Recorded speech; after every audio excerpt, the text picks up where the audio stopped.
More trouble aboard the Carnival cruise ship called Triumph, a vessel that 2 months ago left thousands stranded at sea and living in squalor for days after an engine failure resulted in widespread power outages. And this afternoon, that same ship was blown away from its Alabama mooring by high winds while it carried 800 people aboard. ABC's Matt Gutman has the latest on the cruise ship with a course as wayward as its luck. For the second time in as many months, all aboard the Carnival Triumph were left adrift. This time, a storm walloped the ship with 70-mile-per-hour winds. 800 crew and contractors were on the Colossus as it was knocked from its moorings and began bouncing off other ships and boats in Mobile Bay, where it was undergoing months of repair. Due to the high winds, the Carnival Triumph broke its moorings, drifted over across the Mobile ship channel. It had a small collision with the Army Corps of Engineer boat and a deck barge. During that collision, it took a few scrapes and scratches. And an eyewitness described the slow-motion chaos as the ship drifted helplessly in the bay. The wind just came out of nowhere. I seen a couple portalets go flying by, and someone said, "Oh my God, look at the Carnival." And we turned to look, and you could see the Carnival coming sideways. And there was a tugboat trying to keep it in the center of the river, but it just backed it completely into the bank and pinned the tugboat against the bank. The result? This giant gash on the back of the ship, some other dents. Tonight, at least 4 tugboats had to lasso the 900-foot Triumph and slowly ease it back into its dock. It has been a rough ride for Carnival the past 2 months. Adrift for 5 days in February in the Gulf of Mexico after an engine fire, the Triumph was finally towed to Mobile when the 4,200 aboard came pouring off. The worst experience I've ever had. We thought we were going to die for a little while. In some cases, kissing terra firma for the first time in 8 days. Yeah, you can talk to us. Come on over. I'm speechless. It's just really great to finally be back in America and on land. Some angry. The doctor on the staff can, excuse my French, he can kiss my. Others relieved. I'm just happy to be alive. It's quite an ordeal, but we're here. The Triumph went dead in the water on February 10th.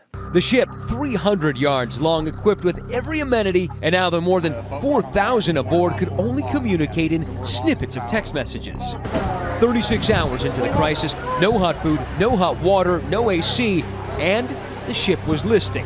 When we were leaning one way, it was kind of a little nerve-wracking. Worst of all, backed up toilets.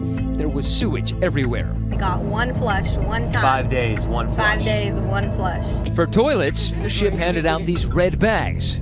People were using the restroom in little red plastic bags and throwing them out into the hallway. We were in shock. We were like, I'm not using a red bag. The thing is you just don't eat. You just don't eat. To not have to use the red bag, controlling the colon. You just don't eat.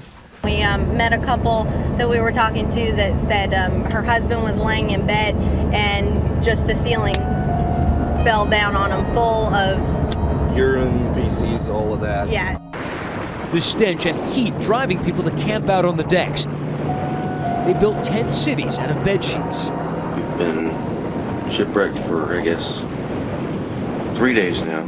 ABC News was the first to fly out over the crippled cruise. You can tell how powerful the wind is, gusting at 25 miles an hour. Those conditions bringing out the worst in some people. They opened the bar one evening and gave away free drinks, and that was a really bad idea. There were people throwing things over the side of the ship, acting unruly. And during the voyage, passengers did receive updates on the PA system as well as printed status updates, but Rob Mallon thinks that was another poor decision. Maybe they were using the emergency generator to supply printers instead of toilets. Folks hoarding food, forcing others onto a diet of onion sandwiches. What was the food situation like? You had to stand in line for 3 hours to get a meal.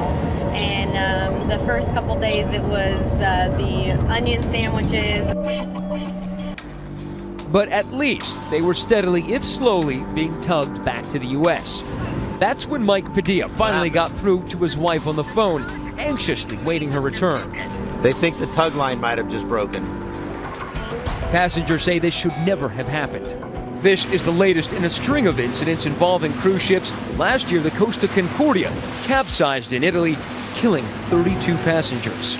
And in 2010, another Carnival ship, the Splendor, was stranded for days after another engine fire. I know you can't talk to me, but is there anybody who can? But it took days before a Carnival executive finally appeared before the press. We pride ourselves in providing our guests with a great vacation experience, and clearly we failed in this particular case. But then the executives avoided follow-up questions. I'm sorry, Mr. Thornton. Matt Gutman from ABC News. Thank you for taking the time today. But I wonder if you could take a few more questions. Like, do you really? You're running away. We've been trying to track down anybody from Carnival to talk to us.